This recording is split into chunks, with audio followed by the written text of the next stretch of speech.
Halo semuanya teman-teman yang saat ini sedang berikhtiar untuk mengikuti UTBK SNBT tahun 2024. Teman-teman tentunya harus mengetahui hal apa saja yang diperlukan atau disiapkan sebelum pelaksanaan UTBK sendiri. Teman-teman semuanya pastikan teman-teman sudah mengetahui jadwal pelaksanaan UTBK yang tertera pada kartu peserta UTBK yang sudah teman-teman cetak. Di sana ada informasi pelaksanaan UTBK, ada lokasi TUK, ada jadwalnya, dan ada ruangnya, ada sesinya. Sehingga dari situ teman-teman harus mengetahui apa saja yang perlu disiapkan selain kartu UTBK sebelum teman-teman nantinya akan melaksanakan UTBK itu sendiri. Nah, yang pertama teman-teman harus memahami berkas itu tentunya disiapkan dari sekarang sehingga berkas itu lengkap. Yang pertama ada kartu peserta UTBK. Ini banyak yang bertanya, kartu peserta UTBK ini seharusnya dicetak atau tidak? Maka jawabannya dicetak. Dan dicetaknya menggunakan kertas A4 atau legal atau B4. Maka jawabannya silahkan bebas ya. Bisa dicetak A4, bisa dicetak juga F4. Yang kedua, surat keterangan kelas 12 bagi lulusan 2024. Nah, untuk surat keterangan kelas 12 ini diperuntukkan bagi teman-teman yang saat ini duduk di bangku SMA sederajat yang masih kelas 12. Dan surat keterangan ini yang mengeluarkan ialah sekolah. Teman-teman tidak berhak membuat surat keterangan. Teknisnya untuk membuat surat keterangan tentunya teman-teman harus menghubungi pihak sekolah untuk dimintai membuatkan surat keterangan kelas 12 yang di dalamnya harus tertera identitas teman-teman dan nanti dilengkapi dengan pas foto, boleh ukuran 3x4, boleh ukuran 4x6 yang berwarna tidak hitam putih ya.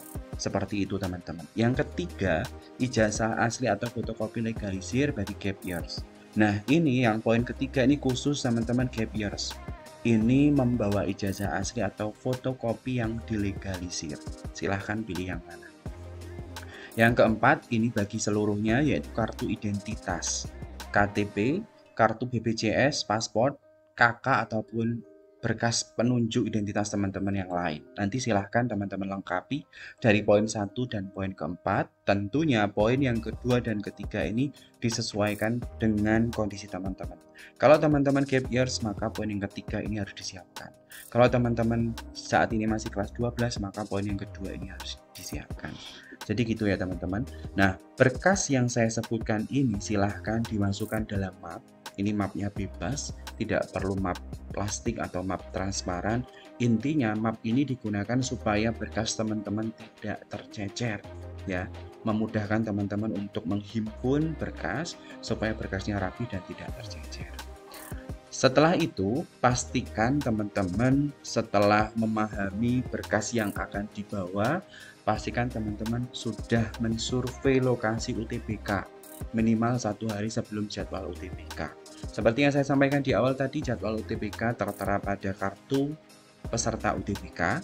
Nah, jadi misalnya teman-teman nanti melakukan UTBK-nya tanggal 2 Mei misalnya ya nih teman-teman. 2 Mei teman-teman dapat jadwal, maka 1 Mei-nya teman-teman silahkan survei lokasinya. Untuk mengecek lokasi UTBK-nya di mana, di kampusnya apa, fakultasnya apa, ruangnya apa, lantai berapa, itu silahkan disurvei 1 hari minimal. Hal ini kenapa dilakukan? Karena untuk meminimalis kejadian salah ruang ketika pelaksanaan UTBK berlangsung. Jadi ketika nantinya teman-teman di hari pelaksanaan tidak bingung lagi langsung menuju tempat TUK atau tempat uji kompetensinya UTBK 2024. Yang selanjutnya, setelah memahami lokasi, maka teman-teman pastikan nantinya pada hari pelaksanaan itu 1 jam pelaksanaan teman-teman sudah berada di lokasi atau sudah berada di tempat tunggu UTBK sesuai jadwal yang ada di kartu peserta. Jadi semisal sudah tahu lokasi ujian di hari pelaksanaan, pastikan 1 jam itu sudah ada waktu renggang ya, waktu santai teman-teman untuk mendekati lokasi. Karena kalau terlalu mepet, nanti teman-teman kurang persiapan. Karena sebelum masuk ruangan pun akan ada treatment-treatment lainnya, sehingga nanti ketika teman-teman masuk ke lokasi UTBK atau ruangan UTBK itu teman-teman sudah prepare dengan baik ya, berkasnya tidak tercecer dan lain sebagainya, sehingga diperlukan 1 jam ya. 1 jam waktu yang diperlukan untuk teman-teman itu silahkan mendekat ke sekitar lokasi pelaksanaan UTBK. Setelah itu, pastikan teman-teman tidak dalam kondisi yang lapar ataupun haus, karena hal ini memacu konsentrasi ya. Konsentrasinya akan penuh atau tidak. Biasanya kalau kita lapar pun itu akan mengganggu konsentrasi kita dalam menjawab soal UTBK. Terus selain daripada tidak lapar, maka tidak juga terlalu kenyang ya teman-teman ya. Takutnya terlalu kenyang, nantinya teman-teman akan keseringan izin ke toilet untuk membuang hajat.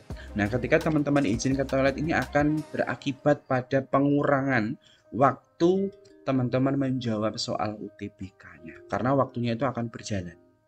Misalnya teman-teman membutuhkan waktu 3 menit untuk ke toilet, maka 3 menitnya pun akan berkurang. Akan hilang sia-sia. Maka dari itu, silahkan maintenance teman-teman semuanya.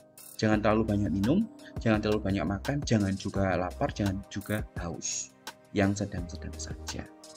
Yang selanjutnya, sebelum masuk ke ruangan, pastikan teman-teman tidak memakai jam tangan, perhiasan, atau logam lain. Ya, nanti tentunya akan ada prosedur untuk metal detektor supaya teman-teman tidak kesusahan. Misalnya ini dari rumah, mungkin yang dibawa itu yang urgent jam tangan, perhiasan, cincin, gelang, kalung, itu upayakan tidak perlu dibawa saja teman-teman. 1, supaya teman-teman bisa masuk ruang ujian. 2, kalau teman-teman tidak bawa dari rumah kan lebih aman ya. Takutnya nanti tercecer ataupun hilang. Maka lebih baik tidak perlu dibawa dari rumah. Ya, yang dibawa cukup jam tangan kalau itu memang perlu ya jam tangan. Nanti dilepas sebelum teman-teman masuk ruang ujian. Nah, setelah itu, kalau informasi berdasarkan pengalaman di tahun sebelumnya, itu peserta boleh membawa air minum. Boleh menggunakan air mineral instan atau membawa tumbler. Ya, ini bisa, ini boleh.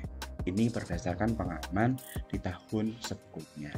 Nah, selanjutnya, teman-teman itu nanti akan diarahkan untuk masuk ke ruangan ya oleh petugas. Maka dari itu pesan dari saya tadi, 1 jam sebelum teman-teman sudah berada di sekitar lokasi UTBK.